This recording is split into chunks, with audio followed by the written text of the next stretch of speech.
Hello friends, welcome to the next class of how to learn English with Rosie Whittle। आज हम देखते हैं passive voice में ये मिक्स्ड सेंटेंसेस हैं। Some are in active voice and some are in passive voice. So let us see how to change them. The milk has been condensed. आपको जैसे मैं हमेशा बोलती हूँ, आप इसका स्क्रीनशॉट लेकर, ये क्वेश्चंस हैं और नीचे आंसर्स हैं, सो आप खुद ट्राई करके देख सकते हैं। आप सेंटेंस पैसिव से एक्टिव बनाएं या एक्टिव से पैसिव, इन तीनों चीज़ों में कुछ ना कुछ चेंज होता है। सब्जेक्ट चेंज तो कंपलसरी है। एक्टिव और पैसिव वॉइस का सब्जेक्ट कभी भी सेम नहीं होता। बी की फॉर्म का रोल भी ज़रूर होता है, या तो हमको बी की फॉर्म लगानी है या निकालनी है, और वर्ब की फॉर्म को भी चेंज किया जाता है। So these three things are very important to remember when you are changing the voice. So the milk has been condensed. So जब भी आपको कोई सेंटेंस दिया हो तो फर्स्ट ऑफ ऑल, मतलब अगर हमें सिर्फ ये कहा गया change the voice, that means हमको ये नहीं बताया गया कि एक्टिव से पैसिव बनाना है या पैसिव से एक्टिव बनाना है। तो पहले तो हमको खुद ही फाइंड आउट करना पड़ेगा कि जो सेंटेंस हमको दिया हुआ है वो पैसिव है या एक्टिव है। तो बी प्लस थर्ड फॉर्म आ गया, इसका मतलब ये पैसिव वॉइस है, यानी सब्जेक्ट को कुछ किया गया। The milk has been condensed, दूध को गाढ़ा कर दिया गया है। अब हमने इसका एक्टिव वॉइस बनाना है, तो सबसे पहले हमको पता होना चाहिए कि ये काम किसने किया। तो वो तो सेंटेंस में दिया ही नहीं हुआ, उसके बिना एक्टिव वॉइस बनेगा ही नहीं। तो हमने अपने पास से क्या लिखा, द कुक। अब ये काम रसोई से रिलेटेड है तो कुक लिख सकते हैं। मैं आपको पहले भी बता चुकी हूँ कि यहाँ पर हम कोई प्रॉपर नाउन नहीं लिख सकते, यानी किसी व्यक्ति का जो नाम है वो नहीं लिख सकते। ही शी भी लिख सकते हैं, कुक भी लिख सकते हैं। सो द मिल्क की जगह आ गया द कुक। उसके बाद आपको सेकंड काम क्या करना है, वर्ब की थर्ड फॉर्म के बाद जो पहली बी की फॉर्म, केवल बी की फॉर्म, उसको निकाल दो, बस और कुछ नहीं करना। अब हम आते हैं स्टार्टिंग में, द कुक हैज़ बीन निकल गया। अब हैज़ के बाद भी थर्ड फॉर्म आती है कंडेंस्ड, और इस वर्ब के फ़ौरन बाद मैंने आपको बताया आपको क्या लिखना है, जो आपको सब्जेक्ट दिया हुआ है। मीनिंग को भी समझो। स्टूडेंट्स को मैंने अक्सर देखा बगैर मीनिंग समझे बस वर्ड्स को आगे पीछे कर देते हैं। कुक ने गाढ़ा कर दिया है किसको, the milk. So this sentence is right. Did the question confuse all the students. अब इसमें बी प्लस थर्ड फॉर्म नहीं है, that means this is active voice. तो क्या क्वेश्चन ने कन्फ्यूज़ किया किसको, ऑल द स्टूडेंट्स। तो कन्फ्यूज़ किसको किया, ऑल द स्टूडेंट्स। तो सब्जेक्ट की जगह पर नया सब्जेक्ट लिखो, ऑल द स्टूडेंट्स, और डिड की जगह क्या आएगा, वॉज या वर। तो स्टूडेंट्स क्योंकि बहुत सारे हैं तो यहाँ वर आएगा, जहाँ डिड होगा वहीं वर आएगा। कुछ स्टूडेंट्स क्या करते हैं, डिड को छोड़ देते हैं और वर को अंदर लिखते हैं, वो भी गलत है। जब ये सेंटेंस क्वेश्चन की फॉर्म में है तो आपको भी क्वेश्चन की फॉर्म में ही लिखना पड़ेगा। सो वर ऑल द स्टूडेंट्स। अब हमको एक बी की फॉर्म लगानी थी, हमने लगा दी। कुछ स्टूडेंट क्या करते हैं, यहाँ वर लगाकर अंदर बी लिख देते हैं। एक टाइम पर एक सेंटेंस में आपको अगर निकालनी है तो भी एक ही बी की फॉर्म निकालनी है, और अगर आपको उसमें डालना है तो भी एक बी की फॉर्म डालनी है। तो हमने डाल दिया ना वर। सो वर ऑल द स्टूडेंट्स, उसके बाद confused by the question. Were the people congratulating the king. इसमें भी थर्ड फॉर्म नहीं है, इसका मतलब ये पैसिव वॉइस नहीं है। तो लोग बधाई दे रहे थे किसको, द किंग। हम यहाँ से सीधा कभी नहीं शुरू करेंगे, पहले हम सब्जेक्ट की जगह सब्जेक्ट लिखते हैं, द किंग। तो किंग एक ही है तो उसके साथ वॉज आएगा। ये हमने अपने पास से नहीं लगाया, ये हमको दिया हुआ था, हमने सिर्फ उसकी शक्ल चेंज करी है। So was the king. अब आप आईएनजी हटाने जा रहे हो तो आपको याद आ जाएगा कि आईएनजी लगाना भी है, क्योंकि कॉन्टिन्यूस टेंस बिना आईएनजी के नहीं बनता। तो being congratulated third form, by the people लिखने की ज़रूरत नहीं होती। जब भी कोई सेंटेंस में सब्जेक्ट पीपल हो और पीपल की कोई विशेषता नहीं बताएगी, खाली बस द पीपल लिखा, तो ज़रूरत ही नहीं है लिखने की। So was the king being congratulated, understood है, लोग ही बधाई देंगे उसको। ये कॉन्ग्रेचुलेटेड में थोड़ा सा स्पेस आ गया, ये एक ही वर्ड है ये। नेक्स्ट,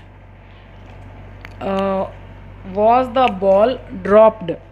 अब इसमें देखो थर्ड फॉर्म और ये बी की फॉर्म, यानी सब्जेक्ट को कुछ किया गया, पैसिव वॉइस है ये।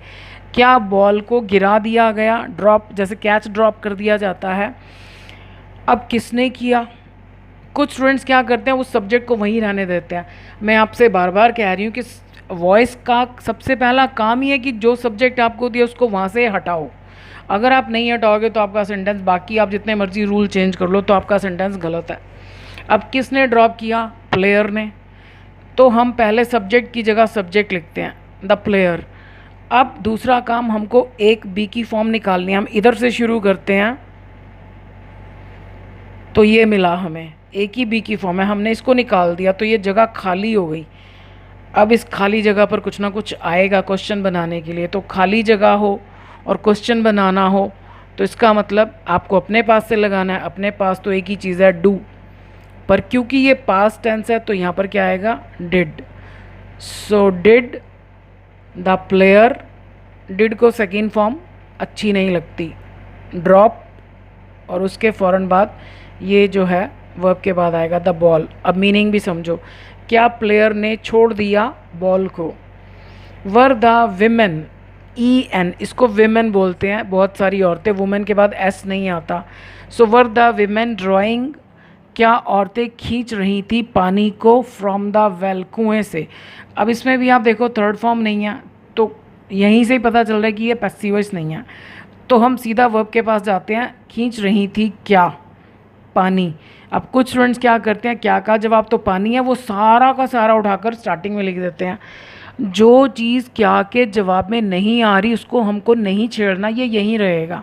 सो हमने सब्जेक्ट की जगह सब्जेक्ट लिखा, विमेन की जगह हमने लिख दिया वाटर। अब वाटर के साथ वर नहीं आएगा, वॉज आएगा। अभी हमने अपने पास से कुछ नहीं लगाई है, तो दिया हुआ था, हमने सिर्फ उसकी शक्ल चेंज करी है। So was the water. अब हम आईएनजी को छीन रहे हैं, तो छीनने से पहले हमको वापस करना है। बीइंग थर्ड फॉर्म, ड्रॉन कहाँ से, from the well by the women. Mostly क्या होता है कि प्रपोजिशन वाला हिस्सा, mostly, I am not saying always, पहले लिखा जाता है। लेकिन अगर ये यहाँ पर कब का जवाब दिया है, कहाँ का जवाब दिया है, तो बाद में भी लिख सकते हैं, लेकिन यहाँ पर ये पहले आएगा।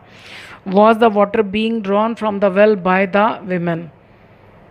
आप वर्ड्स का लिंक देख लेंगे तो आपको, अगर सेंटेंस को समझ कर करेंगे तो आपको खुद समझ में आ जाएगा। अब अगर हम इसको ऐसे लिख दें, was water being drawn by the women from the well, ऐसा लगता है कि जैसे सेंटेंस को बीच में ब्रेक किया हुआ है। Do you live in a dusty room, dusty होता है धूल से भरा हुआ, तो क्या तुम रहते हो एक धूल भरे कमरे में। अब इसमें बी प्लस थर्ड फॉर्म नहीं है, ये पैसिव वॉइस नहीं है।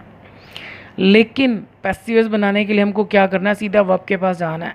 क्या रहते हैं, क्या किसको, ना क्या का जवाब है ना किसको का जवाब है, फिर भी स्टूडेंट्स क्या करते हैं, इन अ डस्टी रूम को शुरू में लाकर पैसिव वॉइस बना देते हैं। मैंने आपको बार बार बोला, पैसिव वॉइस का मतलब ये नहीं है कि वर्ब के बाद जो कुछ भी है उसको उठाकर आप सब्जेक्ट बना दो।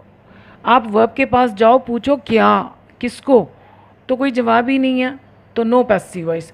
हर एक्टिव वॉइस का पैसिव वॉइस बने ज़रूरी नहीं है, लेकिन हर पैसिव वॉइस का एक्टिव वॉइस बनता है। एक्टिव वॉइस बनाने के लिए क्या चाहिए, काम को करने वाला चाहिए, तो वो हम अपने पास से लगा सकते हैं, बाकी सब कुछ तो हमें दिए ही होता है। Are the weak students taught separately. अब ये देखो बी प्लस थर्ड फॉर्म और ये बी की फॉर्म, तो ये पैसिव वॉइस है, यानी इसको कुछ किया जाता है सब्जेक्ट को। क्या कमज़ोर स्टूडेंट्स को पढ़ाया जाता है सेपरेटली, अलग से। अब कौन पढ़ाता है वो नहीं दिया हुआ, उसके बिना बनेगा ही नहीं, तो कौन पढ़ाता है, टीचर। तो हमने वीक स्टूडेंट्स की जगह क्या लिखा, द टीचर। अब हमने एक बी की फॉर्म को निकालना, हम इधर से शुरू करेंगे हमेशा, राइट साइड से। तो ये रही बी की फॉर्म, एक ही है, हमने इसको निकाल दिया। अब जब जगह बिल्कुल खाली होगी तो खाली जगह पर या तो डू आएगा या डज आएगा या डिड आएगा। अब क्योंकि ये प्रेजेंट टेंस है तो इसमें डू या डज आएगा, तो टीचर तो एक ही है, सो डज, इसकी जगह आ गया द टीचर। टीच, क्योंकि डज के साथ फर्स्ट फॉर्म आती है, टीच। उसके बाद वर्ब के फ़ौरन बाद आपको ये वाला सब्जेक्ट यहाँ लिखना है, द वीक स्टूडेंट्स सेपरेटली। सो क्या टीचर पढ़ाता है किसको, वीक स्टूडेंट्स को सेपरेटली। आई होप आपको पैसिव से एक्टिव बनाना भी अब इजी लगता होगा। So that's all for the day. Thank you for watching this video.